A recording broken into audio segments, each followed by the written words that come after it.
मित्रों, पेगासस के सॉफ्टवेयर के संबंध में विगत 2 दिनों से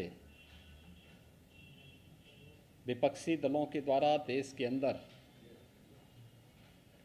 जिस प्रकार का वातावरण बनाने का प्रयास हो रहा है, यह विपक्ष के कुत्सित मंशा को उजागर करता है। जाकी रही भावना जैसी, प्रभु मूरति देखी तिन तैसी। कांग्रेस सरकार अपने समय में जिस प्रकार की हरकतें करती रही हैं, आज विपक्ष में रहकर के भी अपने उन्हीं मंसूबों के अनुरूप आगे बढ़ रही है।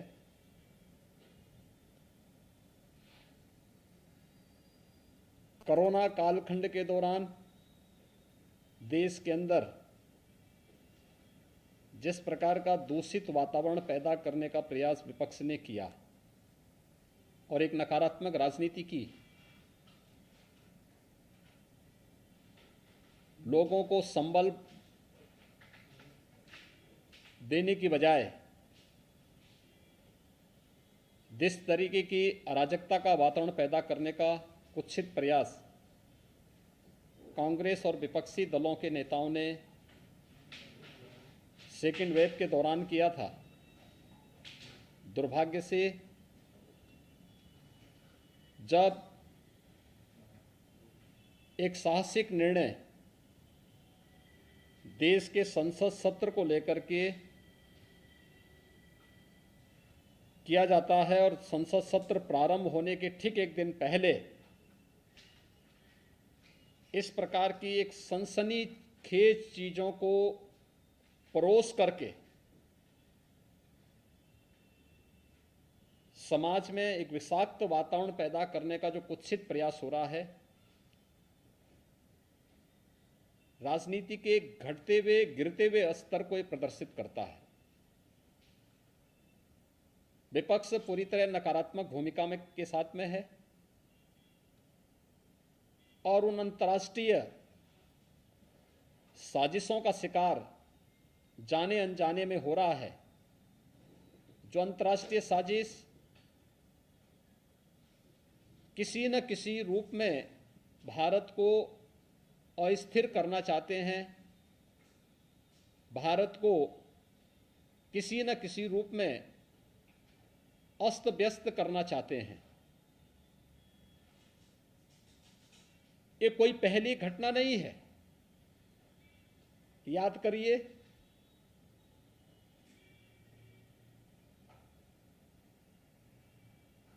जो अभी कुछ वर्ष पहले 2020 में प्रारंभ में अमेरिका के राष्ट्रपति की भारत विजिट के दौरान उनके दिल्ली पहुंचने के साथ ही दिल्ली के अंदर हुआ भीषण दंगा क्या एक साजिश का हिस्सा नहीं था? तमाम विपक्षी दलों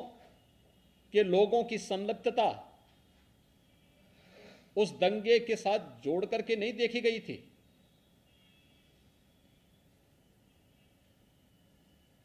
कोरोना कालखंड के दौरान देश के कोविड प्रबंधन को WHO और दुनिया के देश सराह रहे थे, लेकिन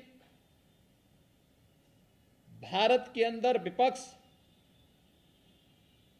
एक ऐसा माहौल बनाने का प्रयास कर रहा था जैसे कि सरकार इन सभी चीजों से अनभिज्ञ है और महामारी से लोग मर रहे हैं। अंतर्राष्ट्रीय स्तर पर भारत की छवि को खराब करने, भारत को अस्थिर करने के लिए जिन मंसूबों के साथ विपक्ष कार्य कर रहा है, यह अत्यंत दुर्भाग्यपूर्ण है। अनेक ऐसे अवसर आए हैं जब भी देश के अंदर कोई महत्वपूर्ण कार्यक्रम होता है, उससे पहले विपक्ष किसी न किसी साजिश का शिकार होकर के देश के खिलाफ या दुनिया के अंदर भारत के खिलाफ माहौल बनाने के लिए किसी न किसी षड्यंत्र का पार्ट बन जाता है। संसद का यह सत्र अत्यंत महत्वपूर्ण सत्र था और मुझे तो आश्चर्य होता है, ये परिपाटी रही है संसद सत्र में, क्योंकि लगभग 19-20 वर्षों तक संसद के अंदर कार्य करने के लिए का मुझे अवसर प्राप्त हुआ था। भारत के लोकतंत्र की सबसे महत्वपूर्ण प्रहरी और सबसे महत्वपूर्ण स्तंभ देश का संसद है। एक आम नागरिक की आवाज को उस मंच के माध्यम से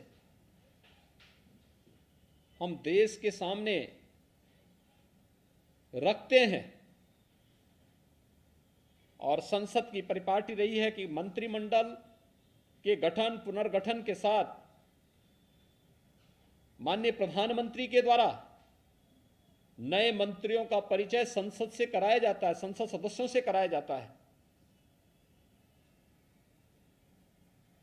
आपने देखा होगा मंत्रिमंडल के परिचय के कार्यक्रम में ग्रामीण पृष्ठभूमि से जुड़े हुए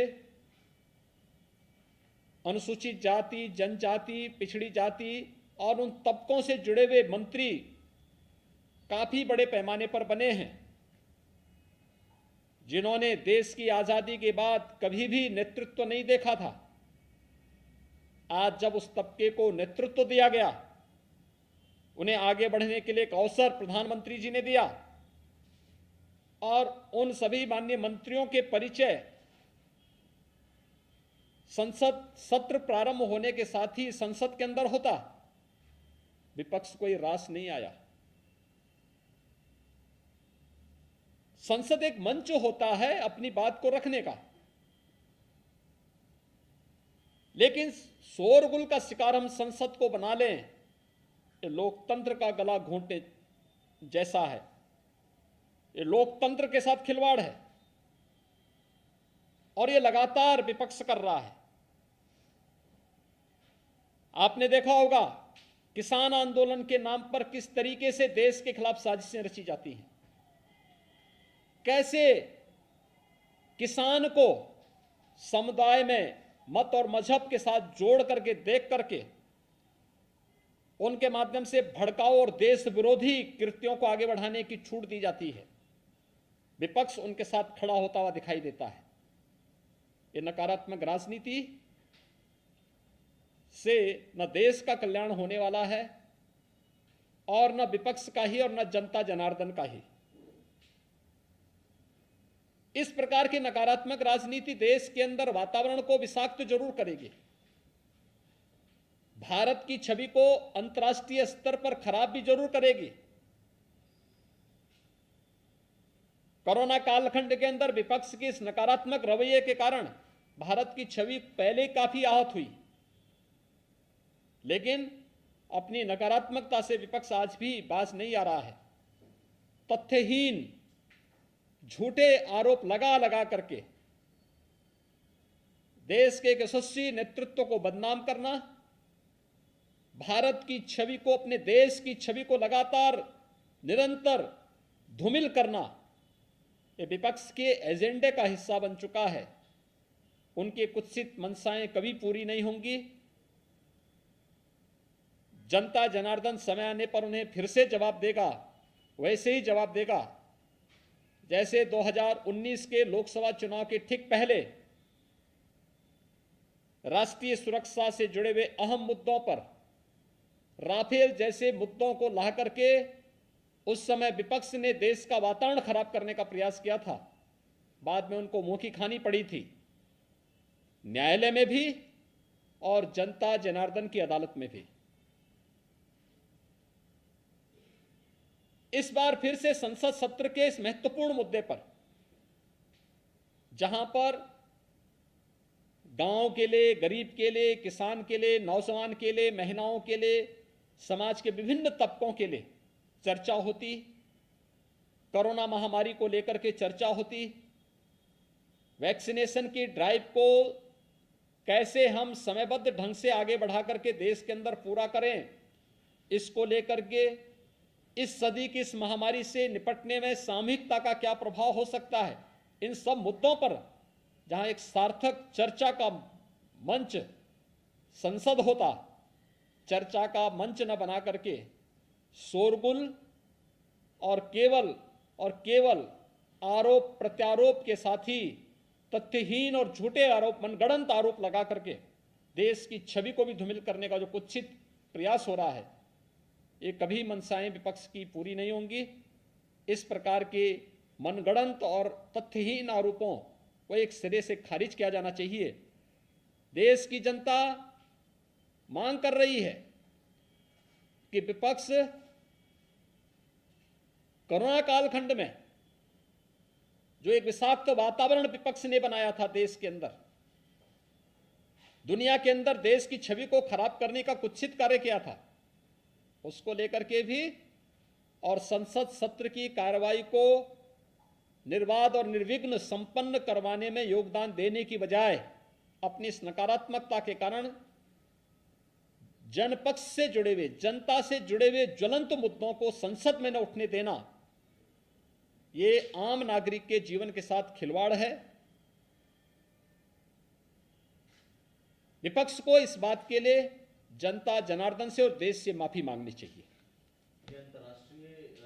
स्तर पर साजिश है या सिर्फ विपक्ष की साजिश? देखिए, ये एक बहुत बड़ी साजिश का हिस्सा है कि भारत के संसद सत्र के ठीक पहले, जिस संसद सत्र में किसानों के मुद्दे को लेकर के, कोविड के मुद्दे को लेकर के और देश से जुड़ी हुई अन्य महत्वपूर्ण मुद्दों को लेकर के सार्थक चर्चा होती, तमाम ऐसे बिल्स थे जिन पर आगे चर्चा बढ़ा करके देश के हितों के लिए, 130 करोड़ लोगों के हितों के लिए कार्य होता, उस पर कार्य संसद में होने देने की बजाय विपक्ष जिस नकारात्मक भूमिका के साथ आया है, ये अत्यंत दुखद है।